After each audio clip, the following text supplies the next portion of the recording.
Lisbon மாநகரத்தின் lily மலரான புனித அந்தோனியாரே எங்களுக்காக வேண்டிக் கொள்ளும். பிதா சுதன் பரிசுத்தாவின் பெயராலே ஆமென். இறையேசுவில் மிகவும் அன்பார்ந்தவர்களே, கோடி அற்புதரும் நன்னாக்களியாத நற்றவரும் தப்பறைகளின் சம்மட்டியும் பேதகங்களை அடித்து விரட்டிய அற்புத போதகரும் பேராலும் பேர்பலங்களாலும் அப்போஸ்தலராக கருதப்பட்டவரும் திருக்குழந்தை இயேசுவையே தன்னுடைய திருக்கரத்திலே ஏந்துவதற்கு பெண்ணம்பெரும் பாக்கியம் பெற்றவரும் பதுவை பதியர் என்று நம்மால் செல்லமாக அழைக்கப்படுகின்றவருமாகிய புனித அந்தோனியார் திருவிழாவின் 2வது நாள். இந்த நாளிலிருந்து வருகின்ற 12 நாட்களும் புனித அந்தோனியாருடைய வரலாறு முழுமையாக நம்முடைய ஆலயத்திலே மறையுரை ஆற்றப்படும்.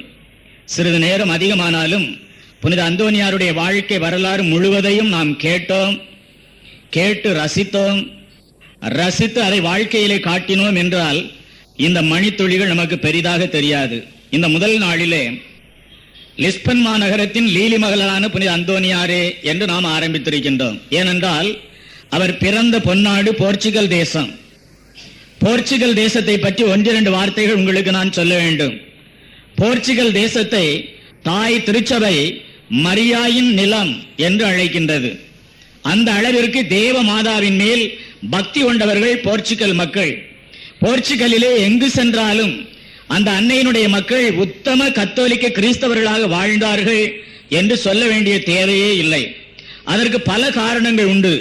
1139வது ஆண்டு அல்போன்சோ ஹென்ரிகஸ் என்று சொல்லப்படுகின்ற மன்னன் அந்த போர்ச்சுகல் நாட்டை ஆண்டு கொண்டிருக்கின்ற பொழுது, நான் இந்த நாட்டை ஆள மாட்டேன், இந்த நாட்டை தேவ அன்னைதான் ஆள வேண்டும் என்று அவன் நினைத்தான். நினைத்தது மட்டுமல்ல, தன்னுடைய நாட்டையே அமலோற்பவ தாய்க்கு அர்ப்பணமாக ஒப்புக் கொடுத்தான். 2வது காரணம் ஒன்று உண்டு. இது என்னவென்றால், அரசர்கள் கிரீடம் சூடுவார்கள், கையிலே செங்கோல் வைத்திருப்பார்கள், சிம்மாசனத்திலே அமர்ந்திருப்பார்கள்.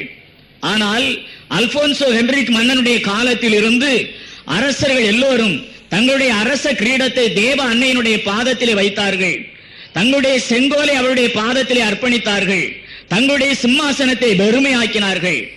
ஏனென்றால் இந்த நாட்டை ஆளப்போவது நாங்கள் அல்ல, இந்த மக்களை நடத்தப் போவது நாங்கள் அல்ல, தேவ அன்னையே ஆண்டு நடத்த வேண்டும் என்பதற்காக இத்தகைய சடங்குகளையும் ஆச்சாரங்களையும் போர்ச்சுகலிலே அந்த அரசர்கள் செய்து வந்தார்கள் என்று வரலாறு சொல்லுகிறது. 3வது ஒரு காரணம் உண்டு. போர்ச்சுகல் தேசத்திலே எந்த இடத்திற்கு சென்றாலும் தேவ ஆலயங்களை, இப்பொழுது நம்முடைய ஊரிலே ஆலயமானது புனித அந்தோனியாருக்கு அர்ப்பணிக்கப்பட்டிருக்கின்றது.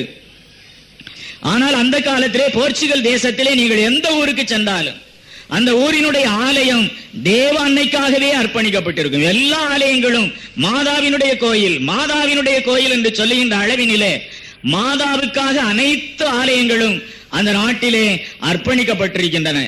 4வது ஒரு காரணம் உண்டு. கோயிம்பரா என்று ஒரு பல்கலைக்கழகம், போர்ச்சுகல் தேசத்திலே மிகவும் பெயர் பெற்ற பல்கலைக்கழகம். அந்த காலத்திலே பாரிஸ் நகரம் பிரான்ஸ் தேசத்திலே இருந்தது போல போர்ச்சுகல் தேசத்திலே கோயிம்பரா நகரானது மிகப்பெரிய பட்டணமாகவும் பல்கலைக்கழகமாக இருந்து வந்தது. இந்த பல்கலைக்கழகத்திலே நுழைகின்ற மாணவர்கள் ஒரு விசுவாச சத்தியத்தை அறிக்கையிட வேண்டும். அது என்ன தெரியுமா? தேவ மாதா இந்த உலகத்திலே உற்பவிக்கின்ற பொழுது ஜென்ம பாவம் இல்லாமல் அமல உற்பவியாக உற்பவித்தாள் என்று சொல்லப்படுகின்ற கத்தோலிக்க கிறிஸ்தவ விசுவாசத்தை அறிக்கையிட்டவர்களுக்கு மட்டும்தான் கோயிம்பரா பல்கலைக்கழகத்திலே இடம் உண்டு என்று சொல்லுகின்ற அளவிற்கு கத்தோலிக்க கிறிஸ்தவ விசுவாசம் கொடிகட்டி பறந்த காலம் அந்த போர்ச்சுகல் தேசத்திலே.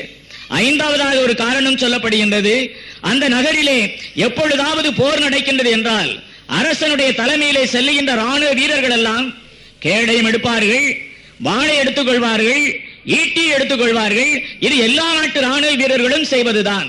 ஆனால் போர்ச்சுகல் தேசத்தினுடைய ராணுவ வீரர்கள் வித்தியாசமான ஒரு காரியத்தை செய்தார்கள்.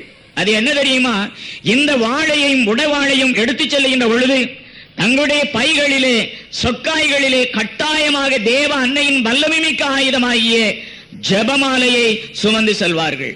எனவே வாளும் கேடயமும் ஈட்டியும் செய்ய முடியாததை, சாதிக்க முடியாததை இந்த ஜெபமாலை என்கின்ற வல்லமைமிக்க ஆயுதத்தினால் சாதிக்க முடியும் என்று அந்த மக்கள் நம்பினார்கள். அரசன் அவர்களுக்கு கண்டிப்பான கட்டளை கொடுத்திருந்தார். 6வதாக ஒரு காரணம் சொல்லப்படுகின்றது. நம்முடைய ஊர்களிலே வழி அறியாதவர்கள், திசை தெரியாதவர்கள், இன்ன இடத்திற்கு இன்ன ஊருக்கு நான் செல்ல வேண்டும், அதற்கு எவ்வளவு தூரம் இருக்கும் என்று அவரிடம் கேட்டால் நாம் என்ன பதில் சொல்லுவோம்? 1 கிலோமீட்டர் தூரம், 2 கிலோமீட்டர் தூரம் இருக்கும் என்று நாம் அவர்களுக்கு பதில் சொல்லுவோம். ஆனால் போர்ச்சுகல் தேசத்திலே வருகின்ற பிரயாணிகள் அங்குள்ள மக்களிடத்திலே இன்ன ஊருக்கு நாங்கள் செல்ல வேண்டும், எங்கே இருக்கின்றது, எவ்வளவு தூரம் இருக்கும் என்று சொன்னால் போர்ச்சுகல் தேசத்தினுடைய மக்கள் என்ன சொல்வார்களாம் தெரியுமா?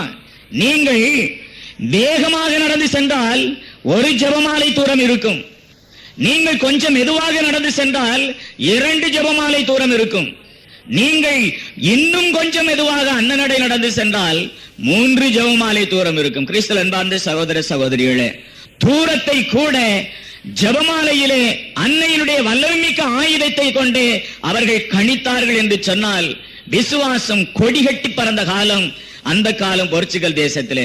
7வது காரணம் ஒன்று உண்டு. எந்த இடத்திற்கு நீங்கள் சென்றாலும், ஒவ்வொரு வீட்டிலும், ஒவ்வொரு ஆணிடத்திலும், ஒவ்வொரு பெண்ணிடத்திலும் பெயரை கேளுங்கள். ஒன்றில் மரியாள் என்று இருக்கும், ஆண்களாக இருந்தால் மரியான் என்று இருக்கும். எல்லா வீடுகளிலும் ஆண்களாக இருந்தாலும் சரி, பெண்களாக இருந்தாலும் சரி, தேவ அன்னையினுடைய பெயரையே தங்களுடைய பிள்ளைகளுக்கு பெயராக வைத்தார்கள். 8வதாக ஒரு காரணம் சொல்லப்படுகிறது, மிக அருமையான காரணம்.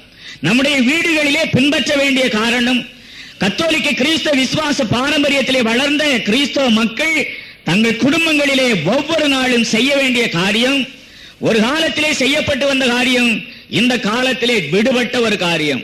அது என்ன என்றால், மாலை 6 மணிக்கு போர்ச்சுகல் தேசத்திலே எந்த இடத்தில் இருந்தாலும் சரி, பட்டணமாக இருந்தாலும், பட்டி தொட்டியாக இருந்தாலும், கிராமமாக இருந்தாலும், ஆலயத்திலே மாலை 6 மணிக்கு திரிகால மணி அடித்தவுடனே அந்த எல்லா வீடுகளினுடைய ஜன்னல்கள், சாளரங்களுடைய கதவுகள் திறக்கும். இந்த வீட்டில் தெருவில் உள்ளவர்கள், எதிர் திசையில் உள்ளவர்கள் அத்தனை பேருடைய சாளரங்களின் கதவுகளும் திறக்க, பெண்களுடைய தலைகளும் முகங்களும் அந்த ஜன்னல் வழியாக வெளியே தெரியுமா? என்ன செய்வார்களாம்? எதிர் வரிசையிலே இருப்பவர்களும் இந்த வரிசையிலே இருப்பவர்களும் அருளிடைந்த மரியை சொல்ல, இவர்கள் பதில் சொல்ல, இந்த 153 மணி ஜெபமாலையை 6 மணியிலிருந்து 7 மணி வரை எல்லா மக்களும் கூடியிருந்து ஜெபிப்பார்களாம்.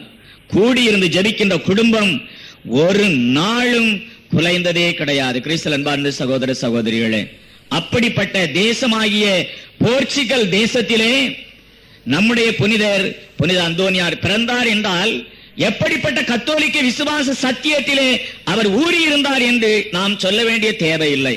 அவர் பிறந்த பொன்னாடு போர்ச்சுகல் தேசம் என்றால், அவர் பிறந்த இடம் லிஸ்பன் மாநகரம்.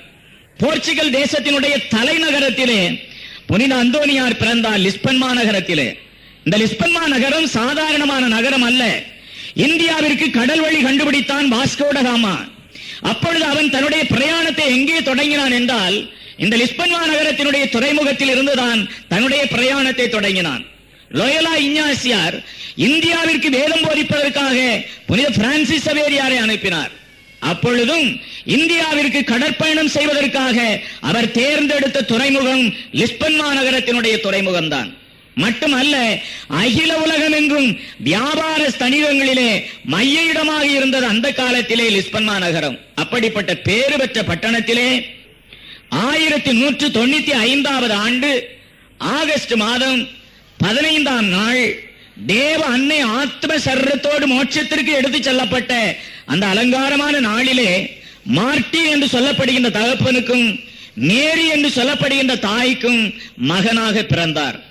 இந்த மார்ட்டின், மேரி என்று சொல்லப்படுகின்றவர்கள் சாதாரண குடும்பத்தை சார்ந்தவர்கள் அல்ல, அரச குடும்பத்தை சார்ந்தவர்கள், பிரபுக்கள் குடும்பத்தை சார்ந்தவர்கள். மார்ட்டின் என்பவருடைய வரலாற்றை புரட்டி பார்க்கின்ற பொழுது, இவருடைய மூதாதையர்கள் போர்ச்சுகல் தேசத்தை ஆண்ட மன்னர்கள். எனவே அரச குடும்பத்திலே அவர்கள் பிறந்திருந்ததினாலே மிகப்பெரிய மாளிகையிலே அவர்கள் குடியிருந்தார்கள். மேரி பிரபுக்கள் குடும்பத்திலே பிறந்து வளர்ந்த கத்தோலிக்க பெண்மணி. இவர்களுக்கு தலைச்சன் பிள்ளையாக பிறந்தவர் தான் அந்தோனியார். 8வது நாள் ஆலயத்திற்கு எடுத்து சென்றார்கள், ஞானஸ்நானம் கொடுத்தார்கள். ஞானஸ்நானம் கொடுக்கின்ற பொழுது அவருக்கு கொடுக்கப்பட்ட பெயர் என்ன தெரியுமா? பெர்தினாந்து. அந்தோனியா அல்ல, அந்தோனியார் என்று சொல்லப்படுகின்ற சிறப்பு பெயரானது இவர் கொடுக்கப்பட்ட காலம் பின் வருகின்ற நாட்களிலே நாம் பார்க்க போகின்றோம். ஏன் அந்தோனியார் என்று இவர் பெயர் பெற்றார்? ஏன் இவருடைய பெயர் பெர்தினாந்து என்பது மறைக்கப்பட்டது? சமுதாயத்திலே வரலாற்றிலே மறக்கப்பட்டது என்பதற்கு ஒரு காரணத்தை, வரலாற்று காரணத்தை பின்னால் நான் கூறுகிறேன். ஆனால் இப்பொழுது அவர் பிறந்து 8வது நாளிலே ஞானஸ்நானம் கொடுக்கப்பட்ட பெயர் பெர்தினாந்து. இந்த ஞானஸ்நானம் கொடுக்கப்பட்ட தொட்டியின் கீழே எழுதப்பட்டிருக்கின்றது, ஜென்ம மாசு கரைகள் அனைத்திலிருந்தும் எங்கள் புனிதர் அந்தோனியார் கழுவப்பட்ட இடம் இதுதான் என்று எழுதப்பட்டிருக்கின்றது. அவர் வசித்து வந்த மாளிகையிலே எழுதப்பட்டிருக்கின்றது, இவ்வுலகிலிருந்து பரலோகத்திற்கு எடுத்துச் செல்லப்பட்ட அந்த உத்தமரான புனித அந்தோனியார் பிறந்த இடம் இதுதான் என்று அங்கே எழுதப்பட்டிருக்கின்றது. இப்பொழுது நீங்கள் போர்ச்சுகல் தேசத்திலே லிஸ்பன் மாநகரத்திற்கு சென்றால் அந்தோனியாருடைய வீட்டை பார்க்க முடியாது. ஆனால் மிகப்பெரிய பேராலயம் ஒன்று அந்தோனியார் புனிதருடைய பெயராலே கட்டப்பட்டிருக்கின்றது லிஸ்பன் மாநகரத்திலே. அப்படிப்பட்ட பேறு பெற்ற குடும்பத்திலே பிறந்தவர் புனித அந்தோனியார் பெர்தினாந்து. ஆனால் அவர் பிறந்த காலமானது அமைதியான காலம் அல்ல. அப்பொழுது அந்த நாட்டை ஆண்டு கொண்டிருந்த மன்னன் சாங்கோ என்று சொல்லப்படுகின்ற மன்னன், அல்போன்சோ என்று சொல்லப்படுகின்ற மன்னன் பாப்பரசனின் கீழே தன்னுடைய ஆட்சியை வைத்து அவர்களுடைய கட்டளைப்படி ஆணைப்படி போர்ச்சுகல் தேசத்தை நடத்தினான். உத்தம கத்தோலிக்கனாக வாழ்ந்து வந்தான் அல்போன்சோ. ஆனால் அவனுக்கு பின்னால் வந்த சாங்கோ அப்படிப்பட்டவனாக இருக்கவில்லை, தீநெறியாளனாக இருந்தான். பணத்தையும் பட்டத்தையும் பதவியையும் காட்டி இளைஞர்களை தீய வழியிலே இழுத்தான், தன்னுடைய வழிக்கு அவர்களை இழுத்துச் சென்றான். அப்படிப்பட்ட தீநெறியாளன் சாங்கோ என்று சொல்லப்படுகின்ற மன்னனை 3ஆம் இன்னசென்ட் என்று சொல்லப்படுகின்ற பாப்பிரை திருச்சபையிலிருந்து அவனை விலக்கம் செய்தார். கத்தோலிக்க திருச்சபையில் இருந்து அவனை விலக்கி இவன் இனிமேல் கத்தோலிக்க கிறிஸ்தவன் அல்ல என்று பிரகடனம் செய்தார். இப்பொழுது மூர் என்கின்ற ஜாதியாருக்கும் சாங்கோ மன்னனுக்கும் அடிக்கடி போர் நிகழ்ந்து கொண்டிருந்த காலம், கலகம் நிறைந்து கொண்டிருந்த காலம், பிரச்சனையான காலம். இந்த காலத்திலே புனித அந்தோனியார் பிறந்த காரணத்தினாலே இவருக்கு ஒரு சிறப்பு பெயர் உண்டு. கார் மேகத்தினுடைய பிறந்த விடிவெள்ளி என்று புனித அந்தோனியாரை அழைக்க தொடங்கினார்கள். இவர் சாதாரணமாக சிறுவனாக இருக்கின்ற பொழுதே இவருடைய தாய் தகப்பன் இவருக்கு ஊட்டிய அந்த அருள் ஆசியை தன்னுடைய உள்ளத்திலே வளர்த்தார். எப்படிப்பட்ட தாய்! இந்த பாலகனை தொட்டிலே போட்டு தாளாட்டுகின்றாள். நம்முடைய தமிழிலே பழமொழிகள் பல உண்டு. தொட்டிலே ஆட்டுகின்ற கை தொல்லுலை ஆளுகின்ற கை என்று சொல்வார்கள். தொட்டில் பழக்கம் சுடுகாடு மட்டும் என்று சொல்வார்கள். 5இல் வளையாதது 50இல் வளையாது என்று சொல்வார்கள். முருங்கையை முறித்து வள, பிள்ளையை முறுக்கி வள என்று சொல்வார்கள். இவைகள் எல்லாம் நம்முடைய தமிழ் பண்பாட்டிலே சொல்லப்பட்டு வருகின்ற பழமொழிகள். இவற்றிற்கு ஒப்ப அந்த தாய் தன்னுடைய மகனை வளர்த்தாள். சிறு பிராயம் தொட்டே தேவ அன்னையினுடைய பக்தியை தன்னுடைய மகனுடைய மனதிலே தூண்ட வேண்டும் என்பதற்காக தாலாட்டு பாடல் பாடினாள். அந்த தாலாட்டு பாடல் எப்படி இருந்தது தெரியுமா? நம்முடைய குழந்தைகளுக்கு நாம் எப்படி தாலாட்டு பாடுகின்றோம் என்று எனக்கு தெரியாது. ஆனால் போர்ச்சுகல் தேசத்திலே லிஸ்பன் நகரிலே மேரி என்கின்ற அந்த தாய் பெர்தினாந்து என்கின்ற பையனுக்கு அவள் தாலாட்டு பாடுகின்றாள்.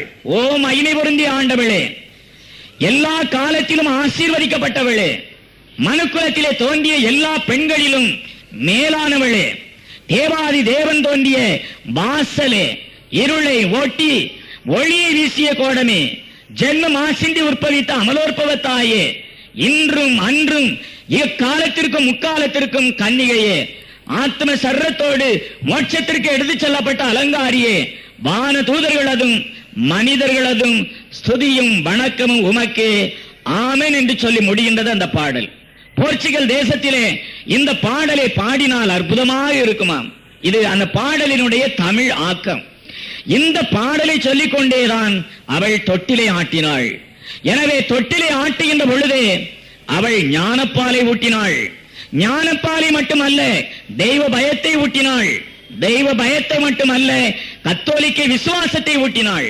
அது மட்டுமல்ல, என் குழந்தை ஆண்டவனுக்காக அர்ப்பணிக்கப்பட வேண்டும் என்று நேர்ந்து கொண்டாள் அந்த தாய்.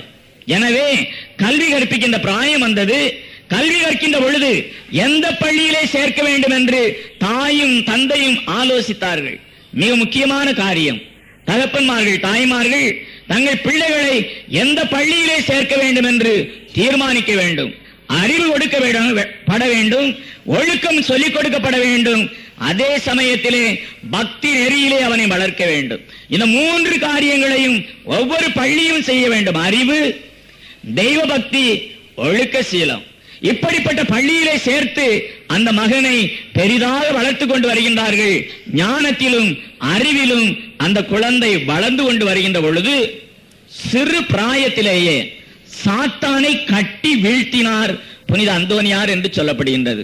ஒவ்வொரு நாளும் அதிகாலையிலேயே ஆலயத்திற்கு சென்று விடுவார். உபதேசியார் ஆலயத்திலே மணி அடிப்பதற்கு முன்னால், ஆலயத்தினுடைய தலைவாசல் திறப்பதற்கு முன்னாலேயே கடும் குளிராக இருந்தாலும் அந்த ஆலயத்தின் படிகளிலே முன்னால் முழந்தாளில் இருந்து ஜபித்துக் கொண்டே இருப்பாராம். அப்படி ஒரு நாள் ஆலய கதவு திறக்கப்படவில்லை, இன்னும் முதல் மணி அடிக்கப்படவில்லை. பெருநாந்திர ஆலயத்திற்கு வந்தார். ஆலயத்தின் வெளி படிக்கட்டுகளிலே முழந்தாள் படியிட்டார், ஜபித்தார். அவர் ஜபித்துக் கொண்டிருக்கின்ற பொழுது சாத்தான் பேய் கோர வடிவத்துடன் புனித அந்தோனியாரை பயமுறுத்தியது. மிகப்பெரிய சத்தமிட்டு அலறியது. பயந்தார். பயந்த உடனே மயங்கி கீழே சாய்ந்தார் புனித அந்தோனியார். ஏறக்குறைய அவருக்கு 7 வயது 8 வயது இருக்கலாம், மிகச் சின்ன வயது. இந்த சிறிய வயதிலே சாத்தானை கண்டு கீழே விழுந்தாலும் அவருடைய வலது கையினுடைய சுட்டு விரல் அந்த படிக்கட்டுகளிலே மிக பிரதானமாக எழுதத் தொடங்கியது. சிலுவை அடையாளத்தை வரைந்தது. இன்றும் நீங்கள் லிஸ்பன் நகரத்தின் பேராலயத்திற்கு சென்றால் இந்த படிக்கட்டை நீங்கள் காணலாம். சுட்டு விரலால், அந்த பிஞ்சு விரல்களுடைய சுட்டு விரலால் வரைந்த அந்த சிலுவை அடையாளம் மிக ஆழமாக பதிந்தது. இந்த சிலுவை அடையாளத்தை பார்த்த உடனே பேயானது அலறிக்கொண்டு ஓடியது. ஓடிய சாத்தானை விடவில்லையாம் புனித அந்தோனியார். பின்னாலே ஓடி அந்த சாத்தானை பிடித்துக் கொண்டு வந்தார். ஆலயத்தின் கதவுகள் திறந்தவுடனே பலிபீடத்திற்கு சென்று அங்கே கட்டி போட்டார். திருப்பலி முடிந்தது. முடிந்த பிற்பாடு அந்தோனியாருடைய பங்கு தந்தை தன்னுடைய மந்திரிக்கின்ற தீர்த்தத்தை எடுத்து வந்தார். அந்த பேயின் மேல் அந்த தீர்த்தத்தை தெளிக்க துர்நாற்றத்தை அந்த ஆலயம் முழுவதும் வீசிவிட்டு மிகப்பெரிய புயற்காற்று போல வீசிக்கொண்டு இனிமேல் இவனை நான் தொடமாட்டேன் என்று சொல்லி ஓடியதாக சரித்திரம் சொல்லுகின்றது. 8 வயது சிறுவன். கிறிஸ்து அன்பார்ந்த சகோதர சகோதரிகளே, எப்படிப்பட்ட சாதனையை சாதித்தான் என்பதற்காக இவனுடைய வாழ்நாளிலே பிற்காலத்தில் கோடி அற்புதர் என்று பெயர் பெறுகின்ற அளவிற்கு பெயர் பெற்றான் என்றால் சின்னம் சிறு வயதிலே அவளுடைய தாய் ஊட்டிய ஞானப்பால். இன்னொரு நாள் அற்புதமான காரியம் நடக்கின்றது. ஆலயத்திற்கு செல்ல வேண்டும், பலிபூசை காண செல்ல வேண்டும், மிகுந்த ஆவல். ஆனால் தந்தை ஒரு கட்டளை கொடுத்திருந்தாராம், நீ இன்று நம்முடைய வயலுக்கு செய்ய வேண்டும், சென்று பறவைகள் தானியங்களை சாப்பிடாதவாறு அவைகளை விரட்டி கொண்டிருக்க வேண்டும் என்று ஒரு கட்டளை கொடுத்தாராம். உடனே புனித அந்தோனியாருக்கு ஒரு கலக்கம். ஆலயத்திற்கு செல்ல வேண்டும், அது ஒரு புறம், தந்தையின் கட்டளைக்கு கீழ்ப்படிய வேண்டும், அது இன்னொரு புறம். இந்த இரண்டையும் எப்படி செய்வது என்று யோசித்தார். வயல்வெளிக்கு சென்றார். அங்கே ஏகப்பட்ட பறவைகள் தானியங்களை தின்பதற்காக காத்துக் கொண்டிருக்கின்றன. முழந்தாள் படியிட்டார். வானத்தை அண்ணாந்து பார்த்தார். 2 கைகளையும் விரித்து ஆண்டவரை நோக்கி ஜெபித்தார். ஆண்டவரே, வல்லமை மிக்க வானக தூதர்களை இந்த பூமிக்கு அனுப்பும், அனுப்பி பறவைகளை எல்லாம் இந்த மாளிகைக்குள்ளே போகச் செய்யும் என்று ஜெபிக்க ஆரம்பித்தாராம். என்ன ஆச்சரியம், என்ன அதிசயம் கிறிஸ்து அன்பார்ந்த சகோதர சகோதரிகளே. வானக தூதர்கள் புடை சூழ்ந்து கீழே வர அத்தனை பறவைகளையும் மாளிகையிலே அடைத்து ஜன்னல் கதவுகள் மூடப்பட்டன. பிரச்சனை முடிந்தது. ஆலயத்திற்கு சென்றார். பலிபூசை கண்டார். மறுபடியும் தன்னுடைய வயல்வெளிக்கு ஓடுகின்றார். என்ன நடந்திருக்குமோ, ஏது நடந்திருக்குமோ என்று. அங்கே தந்தை கோபாவேசமாக இருந்தார். அந்தோனி மகிழ்ச்சியுடன் வரக்கண்ட தந்தை அவனை கடிந்து கொண்டார். உன்னை வயலிலே இருக்க வேண்டும் என்று சொன்னேனே, ஏன் இருக்கவில்லை என்று கேட்டார். நடந்ததை எல்லாம் விபரமாக சொன்னவுடனே அந்த தகப்பன் நினைத்தான், இந்த பிள்ளை எப்படிப்பட்டவனாக வளர்வானோ என்று நினைக்கின்ற அளவிற்கு கிறிஸ்து அன்பார்ந்தவர்களே, அவருடைய பக்தியும் அவருடைய புண்ணியமும் அவருடைய ஞான வாழ்க்கையும் சிறு வயதிலிருந்தே இயற்கையை கட்டுப்படுத்துகின்ற அந்த புதுமையும் வல்லமையும் கோடி அற்புதராகிய புனித அந்தோனியாருக்கு ஆண்டவர் கொடுத்திருந்தார். இன்னொரு நாள் தெருவிலே சென்று கொண்டிருக்கின்றார். இவையெல்லாம் 8 வயது 9 வயது நடக்கின்ற பொழுதுதான் நடக்கின்ற சம்பவங்களை உங்களுக்கு சொல்லுகிறேன். தெருவிலே நடந்து சென்று கொண்டிருக்கின்றார். அப்பொழுது ஒரு இளம் பெண் தன்னுடைய இடுப்பிலே குடத்தை சுமந்து கொண்டு வருகின்றார். தண்ணீர் கொண்டு வருகின்றாள். அப்படி வருகின்ற பொழுது ஒரு நிகழ்ச்சி நடக்கின்றது. அங்கே பராக்கு பார்த்ததனுடைய காரணமாக குடம் கீழே விழுந்தது, உடைந்தது, சுக்குநூறாகியது. அழுதாள், துடித்தாள், கதறினாள். ஏனென்றால் அவனுடைய தகப்பனார் இரண்டாவது மனைவியை கட்டியிருந்தார். முதல் தாரம் இறந்துவிட இரண்டாம் தாரத்தை கட்டியிருந்தார். இவள் கொடுமையானவள். சித்தி குடத்தை இல்லாமல் நாம் சித்தியினுடைய வீட்டிற்கு சென்றால் குடம் உடைபட்டது போல நம்முடைய எலும்புகளை உடைத்து விடுவாள் என்று இந்த சிறுமிக்கு தெரியும். எனவே அழுதாள், பரிதவித்தாள். இதை கண்ட அந்தோனியார் அவருடைய தோள் மேல் கையை போட்டு, அம்மா ஏன் அழுகிறாய், என்ன நடந்தது என்று கேட்டார். அப்பொழுது அந்த பெண்மணி சொன்னாள், ஐயா, இந்த குடமானது கீழே விழுந்தது, சுக்குநூறாக விழுந்து உடைந்து விட்டது. என் சித்தி என்னை நொறுக்கி விடுவாள் என்று பயந்து கொண்டே சொன்னாளாம். உடனே புனித அந்தோனியார் அவளுக்கு ஆறுதல் சொல்லி, பயப்பட வேண்டாம், அஞ்ச வேண்டாம், கலங்க வேண்டாம் என்று சொல்லி உடைந்த துண்டுகளை எல்லாம் கையிலே எடுத்து அவைகளை ஒன்று சேர்த்து வானத்தை நோக்கி அண்ணாந்து பார்த்து ஜெபித்து சிலுவை அடையாளம் மறைய, கிறிஸ்து அன்பார்ந்த சகோதர சகோதரிகளே, நீங்கள் நம்பினாலும் சரி நம்பாவிட்டாலும் சரி அந்த உடைந்த குடம் பழைய குடமாக மாறியது. மகிழ்ச்சியுடன் மானை போல் துள்ளி கொண்டு ஓடி சென்றாள் அந்த பெண். இப்படியாக நாளொரு மேனியும் பொழுதொரு வண்ணமுமாக பக்தியிலும் படிப்பிலும் ஒழுக்கத்திலும் புதுமைகளை செய்வதிலும் உயர்ந்து சென்று கொண்டிருந்த புனித அந்தோனியாருடைய வாழ்க்கையிலே அவர் சிறுவனாகி இருக்கின்ற பொழுது நடந்த ஒரு நிகழ்ச்சியை மட்டும் சொல்லி இன்றைய நாளின் மறைவுரை முடிக்கின்றேன். ஒரு நாள் அதிகாலை நேரம் பலிபூசை பார்த்துவிட்டு அந்தோனியார் தன்னுடைய அறைக்கு வந்திருக்கின்றார், வீட்டிற்கு வந்திருக்கின்றார். அப்பொழுது அடைபட்ட வாசலினுடைய தட்டுகின்ற சத்தம் கேட்கின்றது. யார் தட்டுகின்றார்கள் என்பதை பார்ப்பதற்காக கதவை திறக்கின்றார். அங்கே 5 வயது நிரம்பிய ஒரு சிறுவன் பிச்சைக்காரனை போல தன்னுடைய தோளிலே ஒரு கிழிந்த பையை போட்டுக்கொண்டு அங்கே நின்று கொண்டிருக்கின்றான். தம்பி, உனக்கு என்ன வேண்டும் என்று அந்தோனியார் கேட்டார்.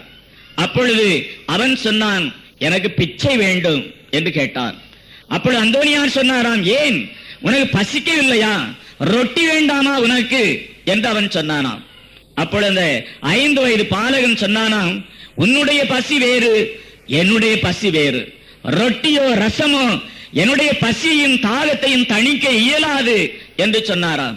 அப்படி என்றால் உனக்கு நான் என்ன தர வேண்டும், என்ன பிச்சையிட வேண்டும் சொல் என்று அந்தோனியார் கேட்க, அந்த சிறுவன் தன்னுடைய கிழிந்த பையை திறந்து காட்டுகின்றான் அந்தோனியாரிடம். கிறிஸ்தல் அன்பார்ந்தவர்களே, அந்த கிழிந்த பையிலே என்ன இருந்தது தெரியுமா? சிவப்பு வைடூரிய கற்கள் மின்னிக் கொண்டிருந்ததாக வரலாறு சொல்லுகிறது. பார்த்த உடனே அதிசயித்தார்.